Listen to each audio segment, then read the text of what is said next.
What up, my freaks? RuinousInsight here with part 5 of my Total Warhammer 3 Zhatan the Black Immortal Empires campaign. So as we saw last time, Village has been destroyed, though we were only partially responsible for it, as we did take the Red Fortress, but his final army was destroyed by Miao Ying at Wei Jin. It is a little bit of a disappointment that we won't be getting Village's defeat trait, because I would have loved the +5 melee defense on Zhatan, but it's okay, we will overcome. His melee defense is decent. Hopefully we can at least get Source Smiter from Krokagar at some point, if we head on down to the jungles here, or maybe the defeat trait for Nakai as well, just to get all that extra melee defense buff. Once again, shame about Village, but, well, it was always a possibility that it would happen. Anyway, Zhatan has now moved south of Turtle Gate, and we are poised to try something with one of the main Cathayan factions, the northern provinces, though how we're going to exactly accomplish this I'm not yet sure, because this army is a little bit too strong and is healing quite well.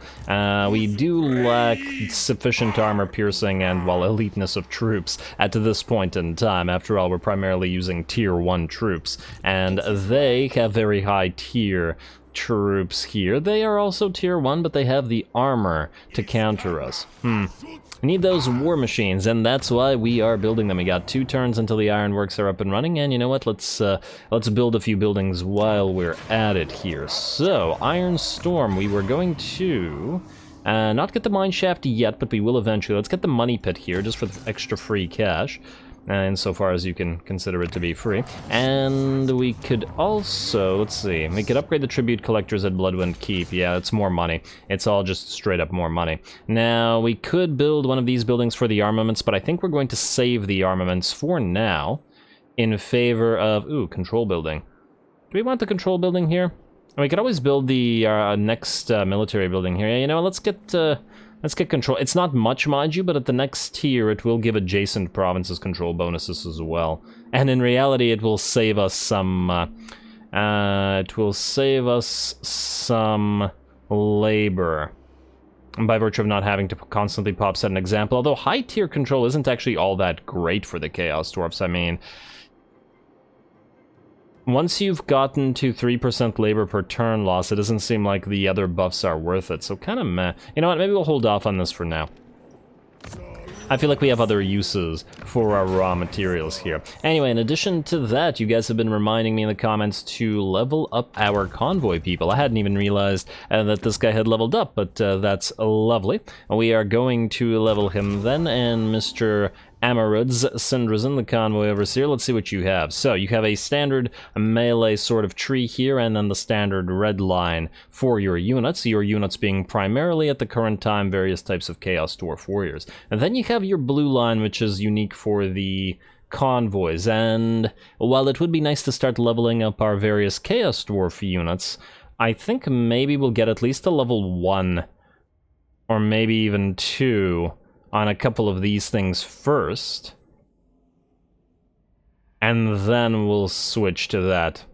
Cost of convoy shortcut of M minus 50%. Yeah, it feels like you want to max this out. It seems like it's more critical. Let's go for better sales first. We can only get 1 point in it right now. The extra cargo capacity doesn't do too much for us because he's already out, so we can't add cargo anyway. He hasn't, I don't think he suffered attrition at the current time. You know what, let's get the minus 50% chance for convoy ambush. I'm not sure that it's likely that it'll happen right now, but I also don't want to risk it, really. And just to check, your army... Wait, that's you.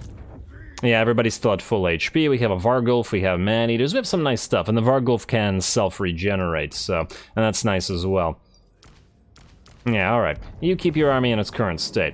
Beautiful. And next up, we have spent most of the stuff. Still have a little bit of cash remaining if we can build something, but we did want to build more sort of money things, or upgrade other money things, which we can't afford right now, but we can always save for additional upgrades.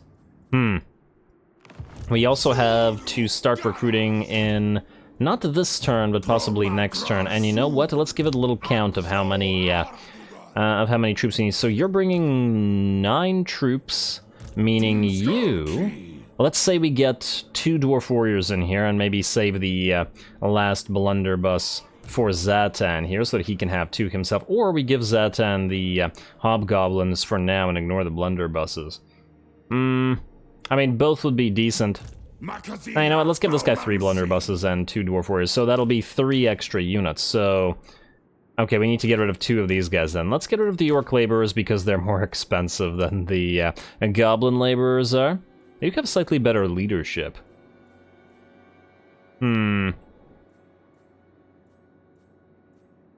Well, you know what, maybe we'll get rid of 2 of the goblin laborers instead, like so. Alrighty, then we should have just enough troops, and I just wanted to get rid of those so that we didn't pay for them over the end turn. Lovely. Okie dokie, and I believe that's all that we have to do, so let's end the turn, and let's proceed to figure out what we're gonna do about Cathay. We've also got the Starved Wolves up and running next turn, which will turn into Hobgoblin Quartermasters, which I guess we can pick right now.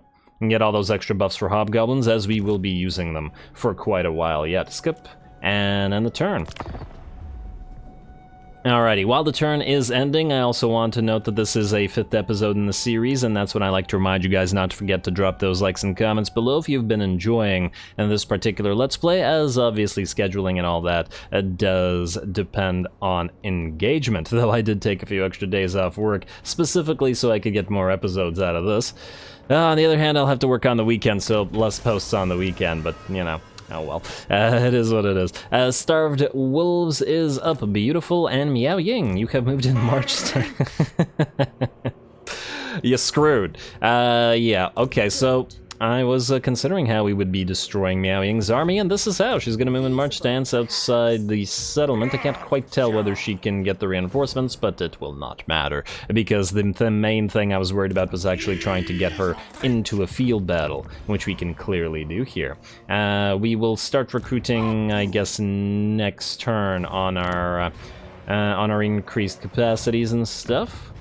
And I believe, what are we at here? Masterful Architect's good, so we can upgrade the mine shaft if we want more raw materials per turn, though I guess labor is a little bit problematic right now. Ooh, 1 more turn for those ironworks. Gotta keep checking on the Overseer. I still don't like either one of these. Come on, man. Give us a decent Overseer for once. What about you? Foundry of Bones and Red Fortress. Man, we might need a public order structure here. In fact, I'm tempted to build one right now. It's not going to change too much, but, well, you know, we're not accepting labor right now, so the decrease in labor costs, or the increase in labor loss, rather, doesn't actually hurt us much. What we would want is the Overseer camp upgrade, but we can't afford it with the current amount of money that we have. Maybe we'll save the cash then. And I don't see the need for upgrading Dragon's Crossroad at the current time either.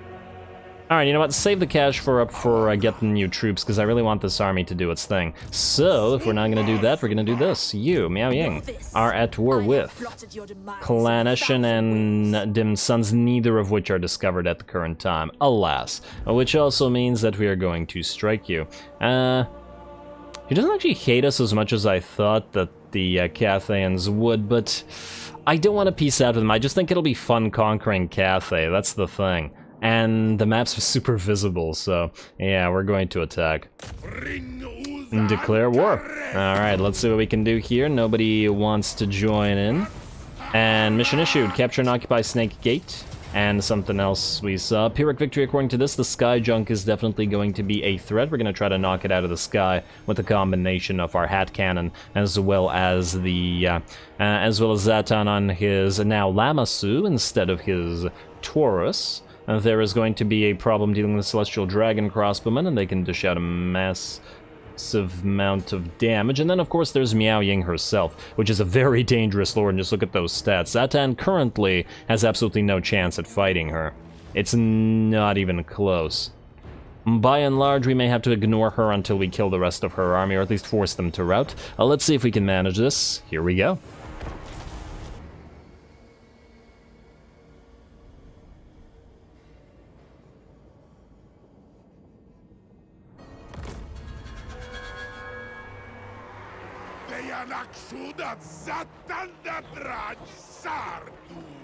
Alrighty, here we go, Miao Ying herself, and while she did certainly screw up, the loss of vigor from the March stance is nowhere near as devastating in vanilla as it would be in SFO, so the army is still potentially quite strong. She also does have a couple scary units. She herself is extremely difficult to bring down, and the Sky Junk is essentially a flying fire rain rocket, and then lastly they have a unit of Celestial Dragon crossbowmen, which should be in here somewhere. There they are, and are a fairly, or I should say disgustingly strong crossbow unit as well. So we'll have to deal with those. Now we do have the LAMMASU, so this will be its debut battle, and thus we do have the bound spells of the Withering and the Enfeebling Foe as well. Plus I'd love to see its animations and compare them to those of the Great Taurus. Should be pretty fun as well. And,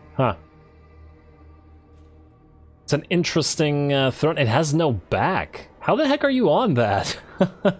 It feels like you'd fall off just constantly, huh? Odd. Anyway, we are going to start the battle thusly. We are going to move the hat cannon in, and it is going to start sending rockets the way of the in the way of the Sky Junk there. It's probably going to take quite a while to bring it down, but if the enemy isn't going to move forward, we're certainly going to take advantage of it. Crank it up and fire away.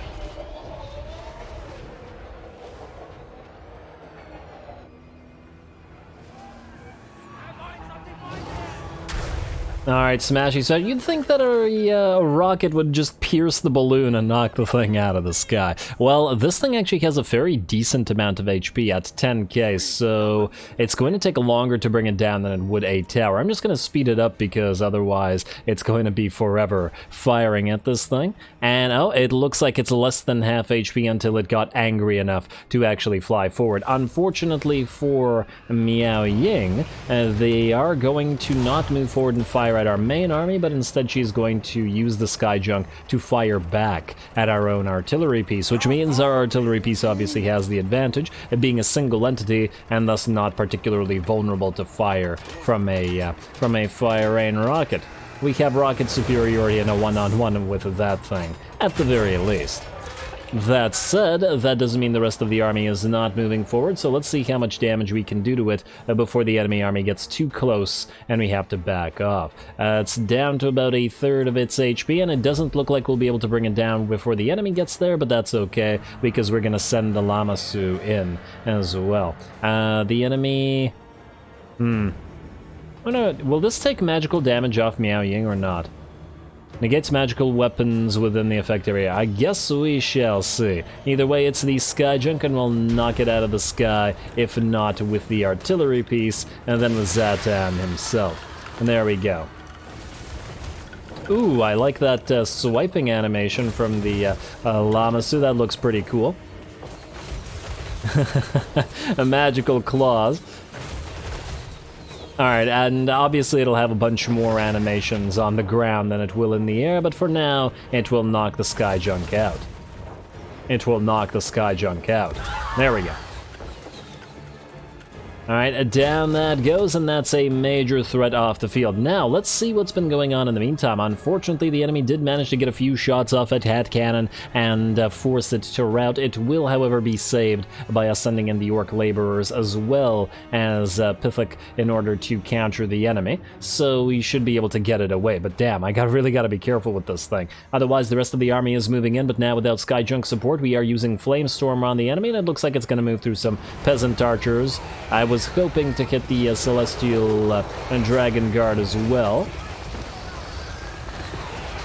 Flamestorm looks quite lovely. Yeah, it's moving parallel to these guys. If only it could move this way. Damn you, Vortex. I've never had good luck with Flamestorm, at least not on the field, but that's fine. Looks like our laborers are getting a little bit beat up as well, taking shots from their own Hobgoblin, not so much friends, but allies. But oh well, we're going to back them off, and it's not like we care about damage to the laborers, especially as they shall be replaced. Otherwise, the massive numbers of the Jade Warriors are heading towards our forces, and we are going to try to tie up as many of the enemy range units as we can, heading in with the Hobgoblin Wolf Raiders as well as the Goblin Sneaky Gits in order to tie up the enemy range and kill them. Now let's watch the LAMMASU fight, as this is its debut battle. I want to see a few of those additional animations before we get back into the rest of the fight. Oh, I'd love to see some of the sync animations as well between fighting enemy lords. Ooh, nice wing attack. Not so bad. Alright, little charge, very similar to the Taurus charge as well. Yeah, I like that, I like the wing thing, and I like the claw swipes that it does. It's a very flashy type of claw swipe. Alrighty, well that looks pretty nice. Well done to Zhatan. It looks like these Jade Warrior crossbows are pretty much done for already. He's got 27 kills to his name, and while he is hurt, it's not really all that bad. The Shanks and the Stabbin' Boys and the other Hobgoblin Sneaky Gits are also moving in, and we'll be able to hit these peasant archers in a few seconds, and then rip them apart, as obviously they have the they have a pretty big advantage in melee against the peasants. And isn't it great just fighting in Cathay where we can actually see what the heck is going on? I love the visibility. A Burning Head moving along the line, but unfortunately is going to, wow, veer completely off here. Yeah, it's not a Penumbral Pendulum that, or something along those lines that would have done well there. Wow. And it goes on for a while, but it didn't really go through any of this massive line of enemies. Lower fire spells, and that's why Piercing Bolts of Burning is just plain the better spell. Anyway, there is a massive line of Jade Warriors, but they are going to suffer a lot of shots from our own range units, and we do still have the blunderbusses. We're just going to have to be careful with them. A Piercing Bolts of Burning going to come down on some Jade Warriors here, while the Dwarf Warriors, or Chaos Dwarf Warriors, hold ground. And otherwise, the battle is looking fairly okay. A lot of the enemy units are in trouble. It looks like, unfortunately, Miao Ying has found Gordas and is going after him, but she is much slower than he is, so he can simply get away. Damn, her abilities are real flashy as well. Fortunately for us, though, we've got a decent amount of range units, and we're going to start trying to focus her down. Hopefully we can knock her out with sufficient fire from all the Goblin Archers, though it shall remain to be seen, as well as the blunderbusses as soon as they're actually able to do so. And in fact, she's not, well, not taking that much damage yet, but there will come a time. The enemy Alchemist is also in trouble fighting the Hobgoblin Cutthroats here, and has moved into melee mostly to try to escape Gordas, who will go after him again in a few seconds. We're also firing at Miao Ying with the Demon Smith here and with the Castellan, pretty much everybody who can, but the Grim Gunners are now moving in to try to move towards the enemy. Otherwise, it looks like the Jade Warriors are pretty much dead. The Sneaky Gits have made quick work of the enemy ranged units, and in fact, the enemy range units are all pretty much shattered. The enemy army is in very, very bad shape, and in fact, I do believe the chain route is actually here. This didn't turn out to be nearly as difficult to battle as I was imagining. Alright, well done. Everybody's surrounded, and we do not have to chase them down. Not that we really have much of a capability of doing so. Granted, though, Miao Ying barely took damage. She lost like a quarter of her HP. So if she was unbreakable, this would definitely have been a toughie. And we still took some damage, of course, but at the end of the day, this is her main army destroyed, so she will not be able to re-recruit the Skyjunk or the Celestial Dragon Guard, so we won't be seeing them again when she inevitably comes back to fight us again. You gotta love the Cathan maps, though. They're just fantastic. This seems like a lot of... Is this supposed to be Warpstone deposits? Because you probably shouldn't... Or maybe it's something else. If this was Warpstone... Wait, isn't this the Warpstone Desert? Seems like you shouldn't be near that. But anyway, close victory for us, or... Well, we'll actually see how close it is in terms of damage.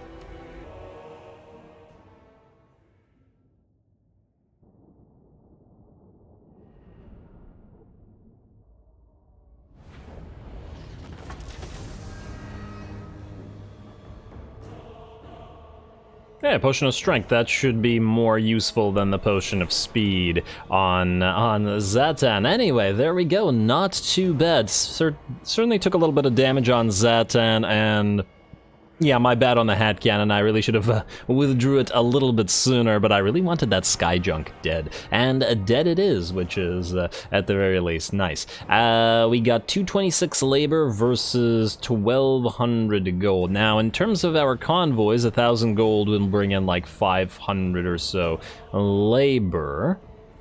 But I think right now we need money a little bit more than labor, because we can't spend the labor on anything anyway.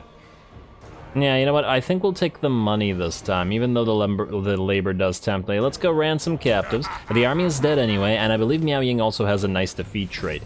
Scaled heights, oh, we got even more money out of those. Beautiful. And leadership plus 10 when fighting Cathians. Very, very good. What does it say, actually? The Dragon Emperor and his kin might be powerful, but they are mere mortals compared to the glory of an eternal god, such as Hashut. Well, yeah, but you guys are mortals too, but anyway, cut them and their minions down, and Cathay shall know true power. Nice. Alrighty, potion of strength, and there we go, and the defeat trait. Very cold, still aloof, melee defense plus 3, and expert charge defense for Zhatan himself. Speaking of Zhatan himself, the Black. Ward save, but more importantly, regeneration. Really needed that. He is quite fragile so far. We need to up his armor. 95 is clearly not enough for a Chaos Dwarf, though I imagine at least in part that is because, well, most of the LAMMASU is not super armored. Anyway, and the rest of you have level ups too, so let's get some of these going. Reforge.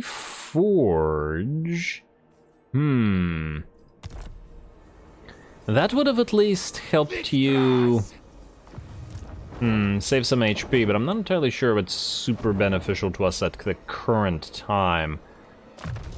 At least not yet. Strider for War Machine units, ooh.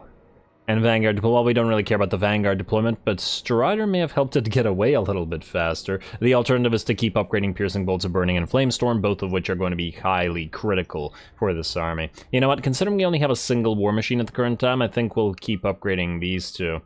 This gives us the ability to overcast and reduces the cooldown, but I feel like that's not as worth it. We're going to go for level 2 on Piercing Bolts, mostly because Flamestorm, the cooldown isn't helpful because we don't have the mana to cast it multiple times. You, Gordas, have access to Get the Gets now. Hobgoblin Cutthroats available, and our own Hobgoblin Cutthroats, or actually our Hobgoblin Sneaky Gets in that particular battle were very, very good. And they were definitely the MVPs of that fight. Ah, oh, damn, we can't reach Pomé.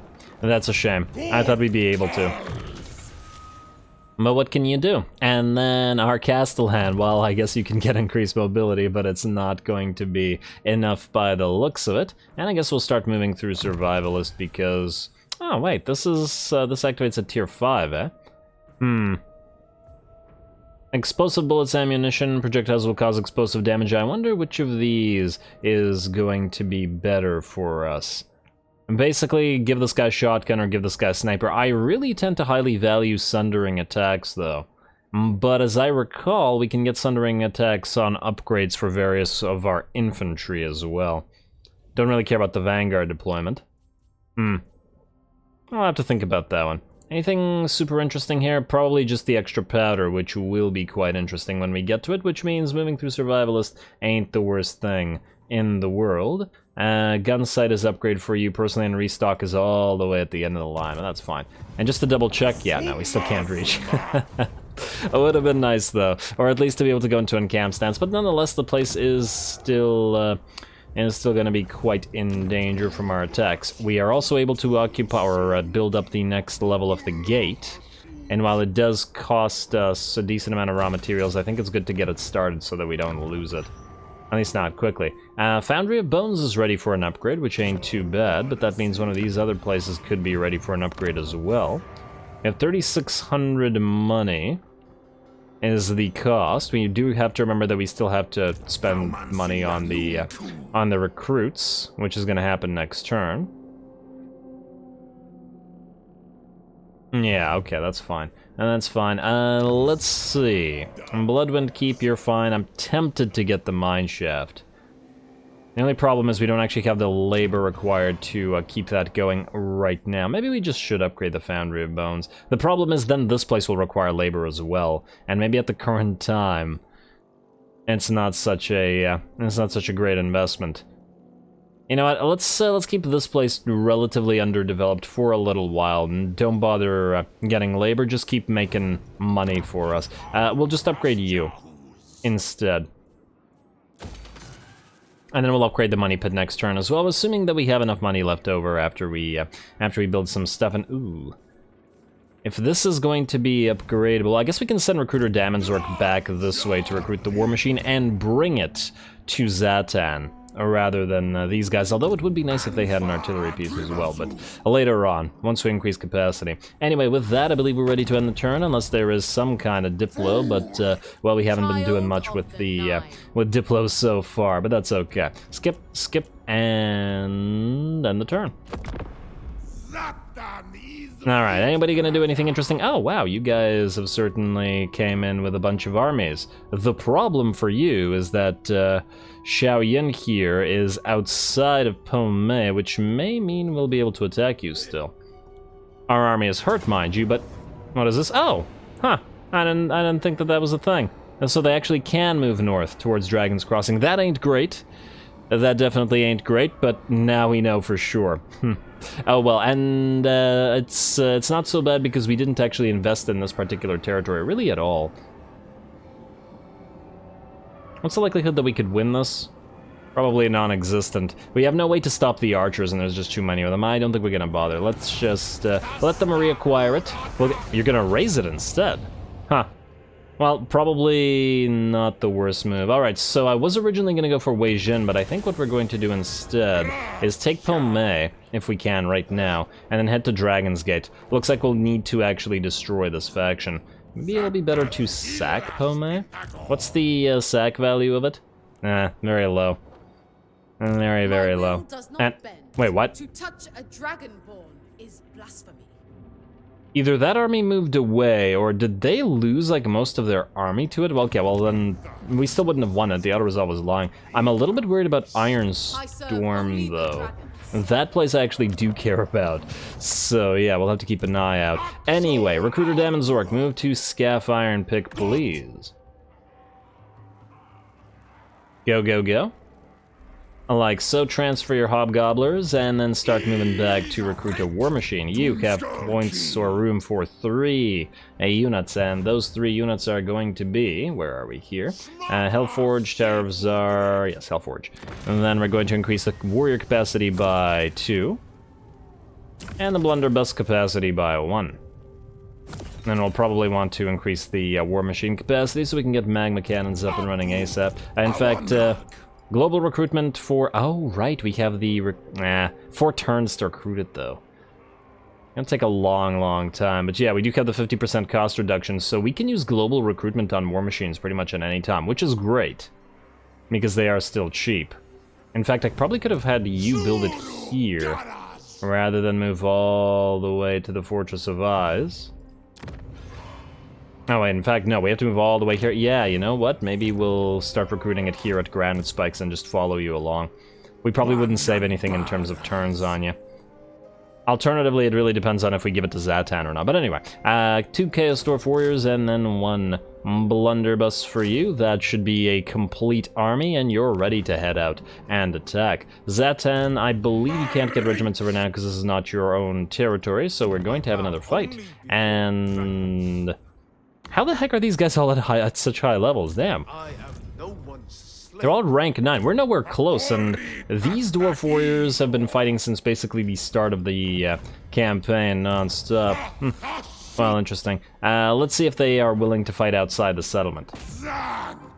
Indeed they are. Alright, beautiful. Well, it looks like we have another round of Cathay killing here. They don't have a Skyjunk this time, though, so they can't rely on that, and they cannot rely on Miao Ying either, so let's take them out.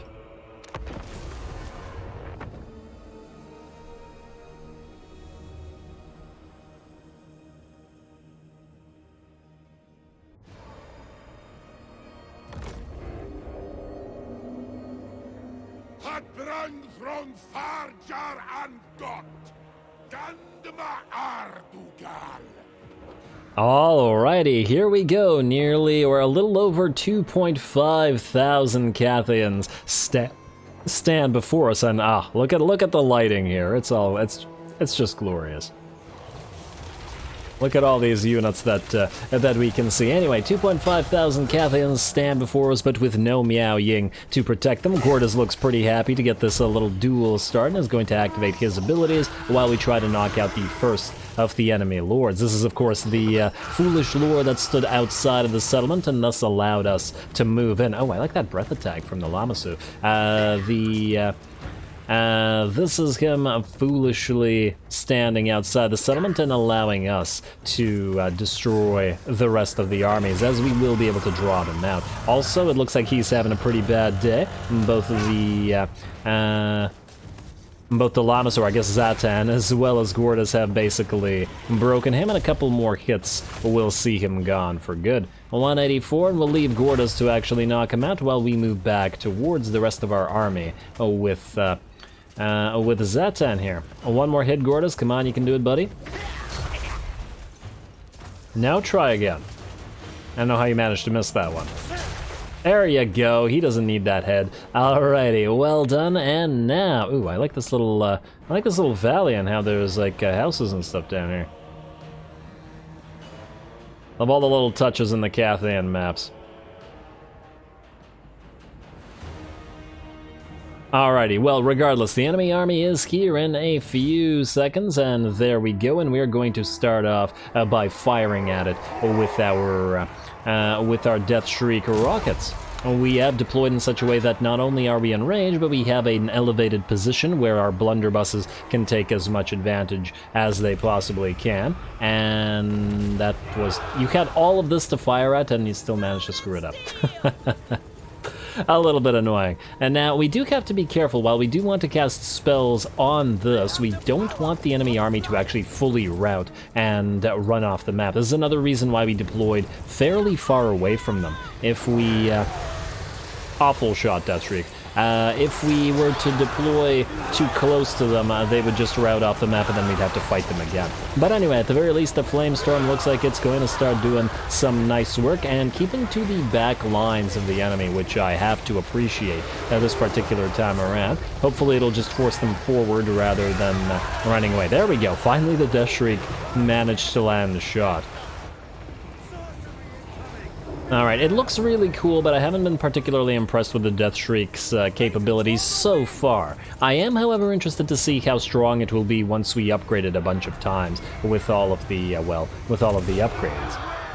It's sort of like a single-target mortar. And, like, it's technically rocket artillery, but it functions very much like a mortar between the relative inaccuracy of a single attack.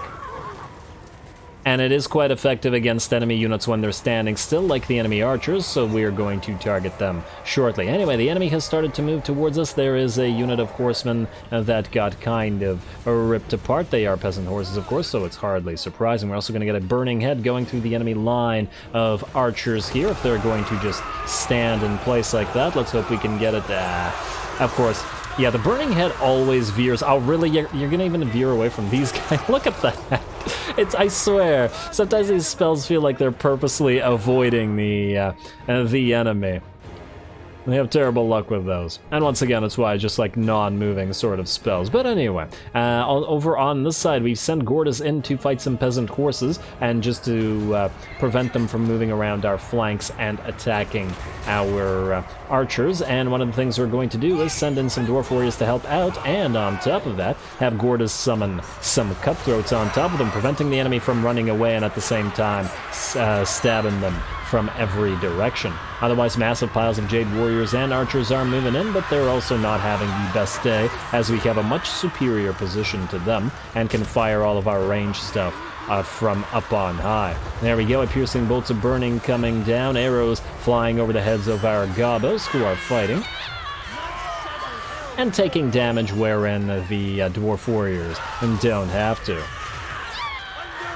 Very nice. Dwarf warriors are fighting over on this side together with the gobbles just to reinforce them a little bit, and the enemy is in a nice little blob here. If we have another available, or if we have another use of our spells come available, this will be a good place to use it, but it does look like a few of them will rout, and especially now that they're taking hits from the sides from our unit of cavalry. And there we go. Once again, very advantageous position for us. In the meantime, while all this is happening, Zhatan is gone after the enemy lord and terrified him off, though he is only broken and not shattered, so I'm sure he'll come back. Our units of Hobgoblin Sneaky Gits, led by Shanks and Stabbin' Boys, have moved around and are trying to hit the enemy in the back, essentially to prevent them as much as possible from running off the field and just killing them this way. But really, it's just as critical to prevent the enemy from running off the field and killing them in that manner as it is to win this battle. Because once again, otherwise we'd have to do it again. Alrighty, still a few Jade Warriors fighting in the woods here, but they are wavering, and against the Great Axe wielding and Dwarf Warriors, I think that is certainly in our favor, or an engagement that goes in our favor. Otherwise, it does look like the enemy army will indeed shatter completely. Very nice. Fairly short battle, but a pretty fun one, and everything was nice and visible. Now it's just a matter of chasing everything down, getting a few more shots off with those blunderbusses as the enemy run, and firing into the backs of their enemies, although try not killing your friends. Now, this guy's taking so many shots from those blunderbusses. Down he goes. They all wanted him dead.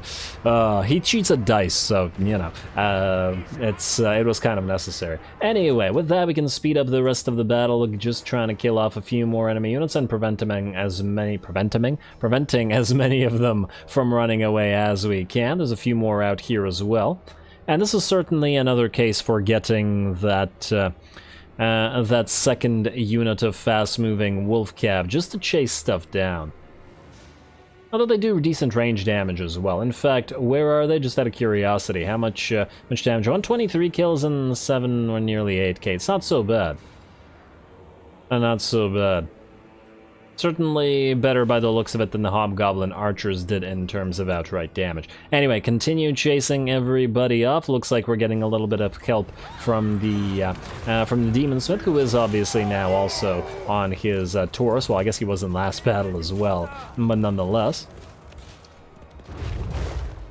It'll make him quite a bit more valuable.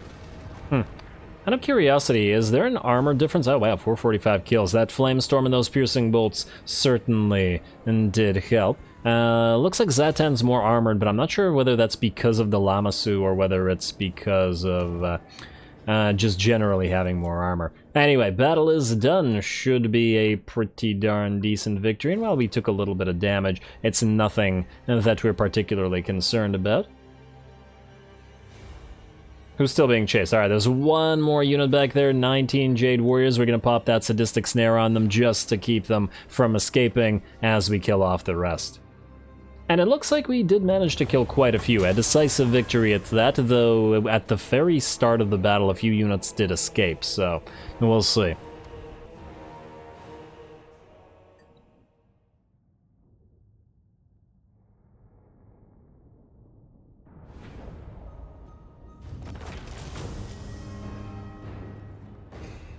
Alrighty, very nice. We certainly did quite a bit of damage, though a decent amount of enemies did still escape. Not 100% sure whether too many or not, but I guess we'll find out in a second. 756 labor.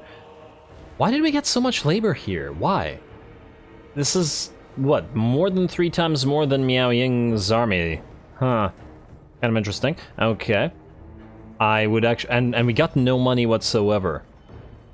Yeah, I need to look into what exactly determines these values, because it's kind of bizarre. But anyway, transport the captives. I mean, clearly the only decent choice here. And Zharr, Astrogoth's Dominus. Oh, he claimed another thing.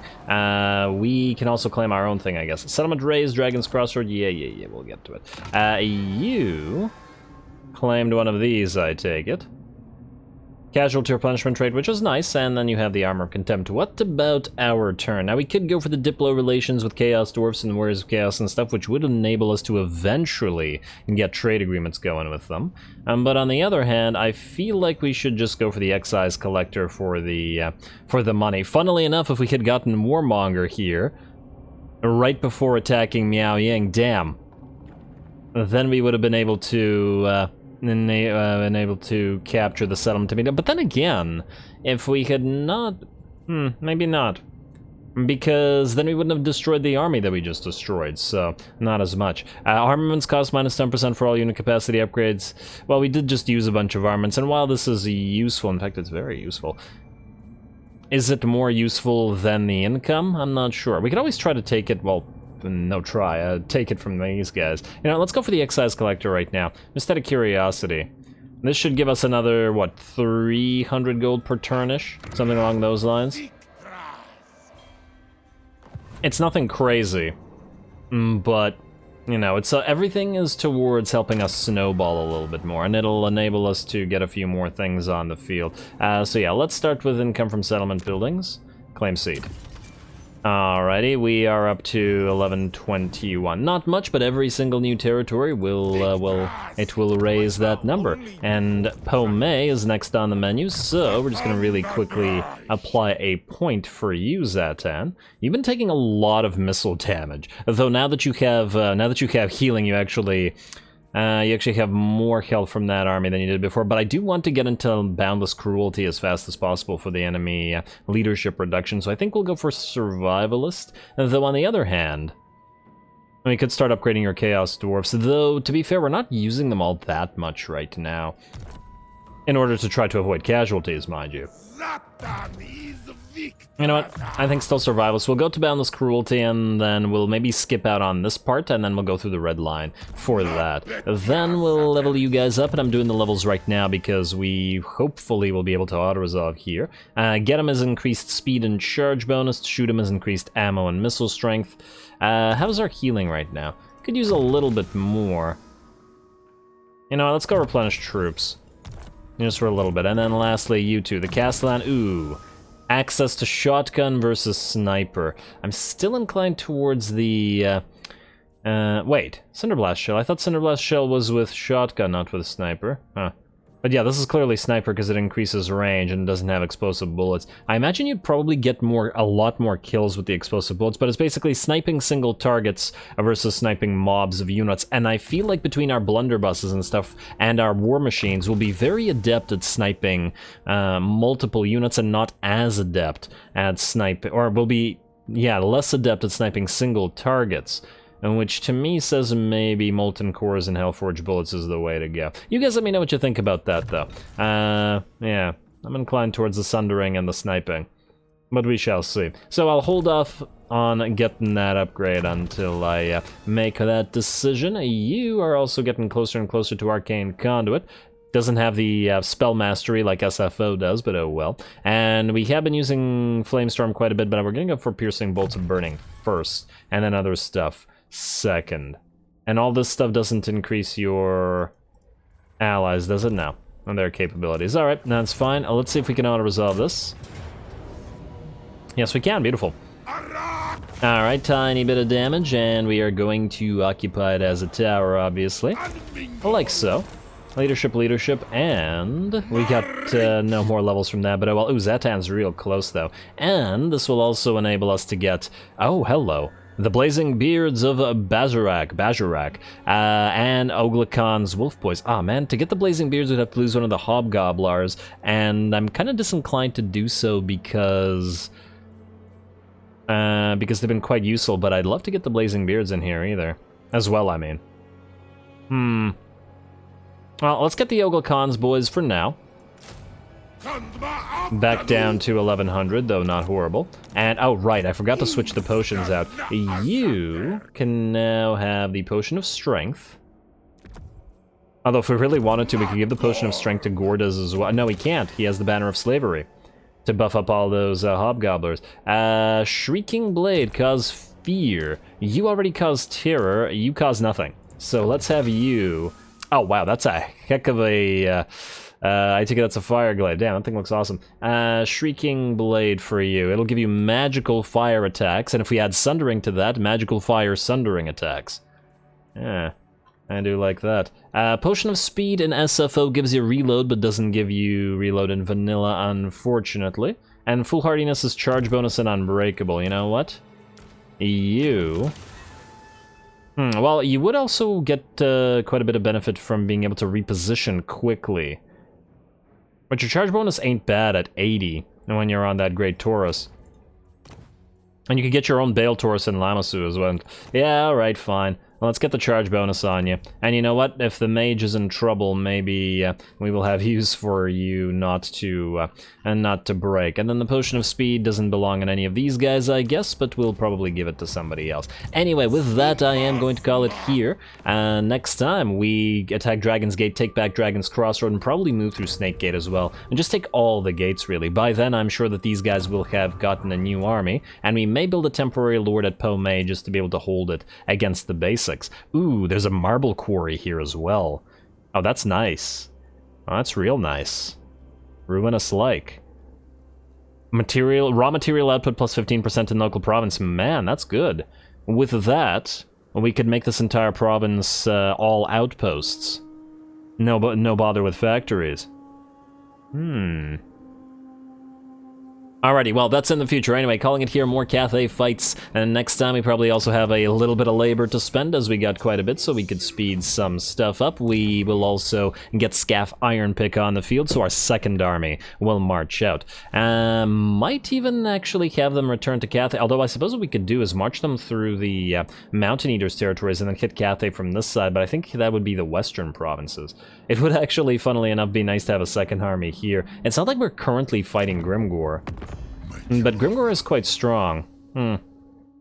That's who I was intending to attack. Who is he fighting? He's fighting the Blood Guzzlers and the Disciples of Hashut. Well, I'll think about that one as well. Anyway, stay tuned for more Chaos Dwarfs. I've been really having a great time with this campaign and all these new toys to play around with, so you can probably tell I'm enthusiastic for more. So stay tuned, don't forget to leave a like and comment. All glory to the algorithm. And thanks for watching.